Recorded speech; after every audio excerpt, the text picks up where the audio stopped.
নতুন নতুন প্রজাতির ধান উদ্ভাবন করাই যেন ধান গবেষণা ইনস্টিটিউটের কাজ। বিশেষ করে দক্ষিণাঞ্চলের কৃষকদের জন্য প্রায় প্রতিনিয়তই নতুন ধরনের ধানের জাত উৎপাদন করে যাচ্ছে সরকারি এ প্রতিষ্ঠানটি, যার মধ্যে এখন পর্যন্ত উল্লেখযোগ্য হচ্ছে লবণ সহিষ্ণু জাতের ধান। তবে এবার জোয়ারের পানিতে তলিয়ে থাকা ফসলি মাঠে কোনো ক্ষতি ছাড়াই গাছ তার জীবনচক্রকে এগিয়ে নেবে এমন ধানের জাতের আবিষ্কারের ওপর গুরুত্ব দিয়েছে প্রতিষ্ঠানটির বিজ্ঞানীরা। তাদের মতে লবণ সহিষ্ণুতার পাশাপাশি দক্ষিণাঞ্চলের সবচেয়ে বড় সমস্যা জোয়ারের পানিতে ফসলি ক্ষেত তলিয়ে থাকা।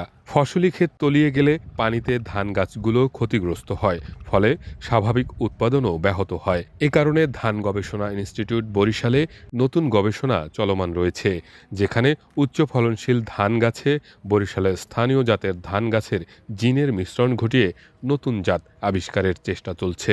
এক্সট্রিম মশার কয়েল প্ল্যান্ট ফাইবার দিয়ে তৈরি, ডেঙ্গু চিকুনগুনিয়া বাহি সহ যে কোনো মশার বিরুদ্ধে দেয় এক্সট্রিম সুরক্ষা। জানা গেছে নতুন গবেষণার অধীনে বরিশালের স্থানীয় ৩৬৪টি জাতের ধানের বীজ এরই মধ্যে সংগ্রহ করেছে গবেষণা ইনস্টিটিউট, যার মধ্যে দুধমনা, সাদা মোটা, নাকুচি মোটা, হলদে মোটা, গিরমি, ডিঙ্গামানিক, ভুসিহারা, সবরি মোটা, স্বাক্ষরখোরা, ঘুনশি, চাউলা, মাতারি, বেতিচিকন, মোথামোটা, মৌলতা, দুধ কলমসহ ৩৬৪ জাতের ধান রোপণ করার শেষে বেশ কয়েকটি ধান গাছ থেকে আশানুরূপ ফলও পেয়েছেন গবেষকরা।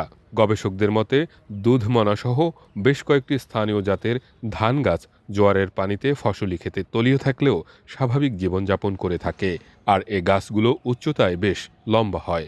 এখন এই জাত উচ্চ ফলনশীল করার প্রয়াস অব্যাহত রয়েছে।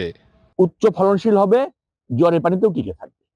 এই জাত আবিষ্কার করার জন্য আমরা আমাদের একটা জাতের বিধান ১০৯, একটা নতুন জাত, ওই জাতটার সাথে দুধমনার ক্রস করাইছি। করার ফলে এখন আমরা চেষ্টা যেটা করতেছি যে ফলন হবে ৫-৬ টন,